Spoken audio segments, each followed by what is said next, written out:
11월 18일 금요일 짱목과 말씀 수다의 시간입니다. 오늘 주신 말씀은 누가복음 11장 5절부터 13절의 내용의 말씀입니다.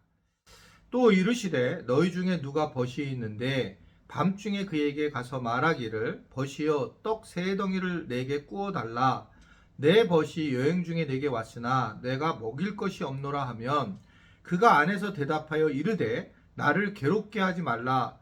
문이 이미 닫혔고 아이들이 나와 함께 침실에 누웠으니 일어나 내게 줄 수가 없노라 하겠느냐. 내가 너희에게 말하노니 비록 벗됨으로 인하여서는 일어나서 주지 아니할지라도 그 간청함으로 인하여 일어나 그 요구대로 주리라. 내가 또 너희에게 이르노니 구하라. 그러면 너희에게 주실 것이요. 찾으라. 그러면 찾아낼 것이요. 문을 두드리라. 그러면 너희에게 열릴 것이니 구하는 이마다 받을 것이요 찾는 이는 찾아낼 것이요 두드리는 이에게는 열릴 것이니라. 너희 중에 아버지 된 자로서 누가 아들이 생선을 달라 하는데 생선 대신에 뱀을 주며 알을 달라 하는데 정갈을 주겠느냐. 너희가 악할지라도 좋은 것으로 자식에게 줄 줄 알거든 하물며 너희 하늘 아버지께서 구하는 자에게 성령을 주시지 않겠느냐 하시니라. 아멘. 어제 우리가 안 봤지만 예수님이 주기도문을 가르치신 장면이 나와요. 누가복음은 짧게 나오죠. 마태복음은 길게 나오는데 이 주기도문은 되게 중요하죠. 그래서 아마 이제 내년에는 주기도문을 좀 이제 주님이 가르친 기도를 제대로 우리가 알고 또 주기도문을 많이 암송하고 주기도문송을 해야 되겠다라고 생각을 하고 있어요. 그러니까 기도에 대해서 중요한 부분은 주님이 가르친 기도를 하는 것이 제일 좋겠다라는 생각을 갖고 있기 때문에 그렇습니다.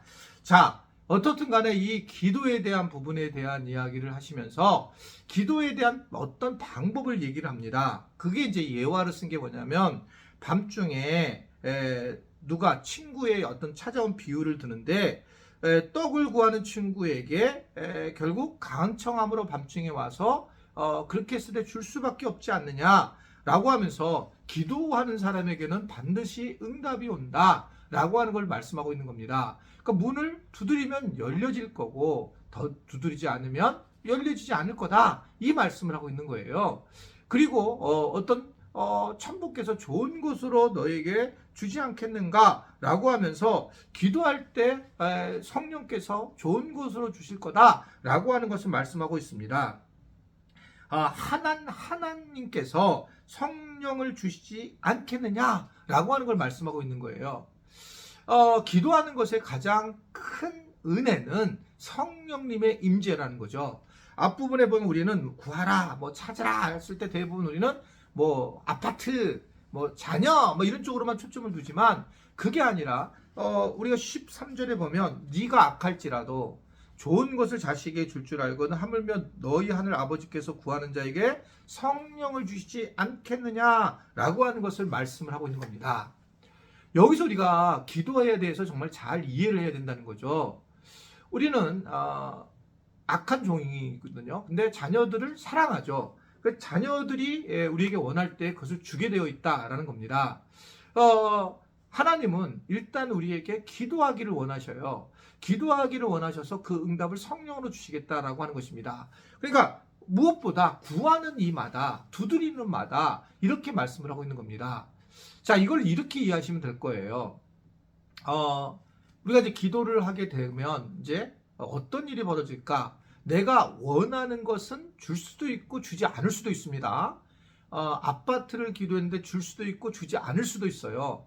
이것은 하나님께서 우리를 잘 아시고 사정을 하시고 좋은 것으로 주실 거예요. 그러면 기도하지 않아도 될까? 라고 하는 부분입니다. 자, 여기서 우리가 기도에 대한 부분을 잘 이해를 해야 되는데 이런 거죠. 여러분들의 자녀가 있어요. 자녀가 그냥 다 알아서 해요. 그리고 지금 자기가 어려운 상황이에요. 근데 부모에게 이야기하지 않습니다. 기도하지 않아요. 그래서 살아갈 수는 있겠죠. 근데 부모와는 관계가 멀어지고 부모는 그것을 알고 있기 때문에 다 알고 있기 때문에 서운한 마음이 들면서 점진적으로 관계가 멀어질 수밖에 없는 상황이 되는 거죠. 그래서 친밀함이 없어지면서 그러면서 나중에 보면 이제 점점 떠나가게 되고 그 자녀가 부모님이 나한테 해준 게 없다. 자기가 뭔가 열심히 했다. 이렇게 되면서 결국은 이 뭐라고 그러죠? 그 어떻든 굉장히 자기 중심적으로 그래서 교만해지는 아버지 어머니가 해준 것이 아니라 내가 다 했다라고 하는 교만함으로 갈 가능성이 높다는 거죠. 그래서 우리가 기도를 하게 되면 어떠한 결과와 상관없이 내가 만약에 좋은 쪽이면 주님이 하신 것이고 잘못된 쪽으로도 주님이 하셨다는 고백이 되지만 기도를 하지 않으면 내가 잘했고 내가 잘못했고 이런 부분으로 내 중심으로 넘어가는 거예요. 여러분 기도하셔야 됩니다. 기도를 어떻게 할 거냐라고 하는 부분은 성령의 인도하심의 기도, 성령께서 함께 하시는 기도를 해야 된다는 거죠. 성령은 무엇인가 기도를 할 것을 생각나게 하시는 영이시잖아요. 그러니까 내가 오늘 뭔가를 이렇게 이 말씀 수다를 끝나고 기도하게 될 때 떠오르면 그것에 대해서 하나님 성령께서 나에게 기도하기를 원하시는구나. 그래서 그걸 기도하고 그 기도에 따라서 우리가 또 행동하기도 하고 섬기도 하고 하는 것이 기도하는 자의 모습이에요. 기도 많이 하시는 분들은 기도할 때에 어렵고 힘든 사람들이 떠온다는 거죠. 기도할 때에 지금 막 눈물이 흘리고 기도하는데 어떤 선교사님이 떠오르게 되면 그 선교사님이 지금 어려운 일을 당하는 거죠. 그럼 연락을 해보게 되면 어려운 일이 있어서 그 선교사님을 돕는 일을 하게 되고 그러면서 하나님의 나라를 세워나가고 정말 하나님 살아계시는 것을 느낀다는 거죠. 즉 기도하는 자들이 하나님의 나라의 삶을 느끼고 하나님이 개입하신다는 것을 경험하는 겁니다. 기도하지 않으면 자기가 하는 거예요. 기도하는 모임이 돼야 됩니다. 그래서 어느 모임이든지 간에 기도로 시작하고 기도로 끝마쳐야지 그것이 기독교 모임을 종교 모임을 드러내는 것이 아니라 기도만이 우리의 모임의 중심이 된다라고 하는 것을 선언하는 거거든요. 그래서 기도를 통해서 하나님께서 일하시기를 원하십니다 라고 하는 것을 문을 두드리는 겁니다. 하나님 우리 모임에 기도로 함께 하세요 라고 하는 거예요. 순모임 때도 마찬가지입니다. 기도해야 되는데 어떤 순모임은 그냥 모여가지고 헌금만 받고 끝난다는 데 선이 있어요. 정말 잘하셔야 됩니다. 그거 계속적으로 이제 이야기 들어와요. 그런데 그렇다면 이건 마을장님한테 부탁을 해서 순을 이끌게 하든지 이제 그렇게 생각하셔야 돼요. 우리가 그 책임이 있는 그런 모습을 보여야 된다는 것입니다. 우리가 그래서 기도하고 순모임을 나누고 그러한 모습을 쓸 때에 바른 순모임이 될 수 있다 이렇게 생각을 하게 되는 겁니다.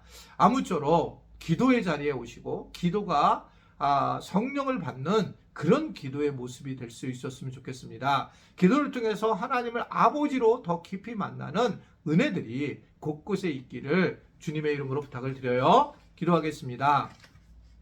하나님 오늘도 기도의 자리에 서게 하시고 모든 부분에 기도로 주님과 교통하게 하시고 그 기도를 통해서 하나님의 영광을 드러낼 수 있도록 주님이 함께 하시고 인도하여 주옵소서. 오늘 이 기도할 때에 오늘 기도하는 모든 분들의 영혼 위에 하나님이 만져주셔서 영적으로 회복의 은혜가 있게 하시고 가정마다 어려운 것들이 회복되는 은혜들이 있도록 축복하여 주옵소서. 예수님의 이름으로 기도드리옵나이다. 아멘.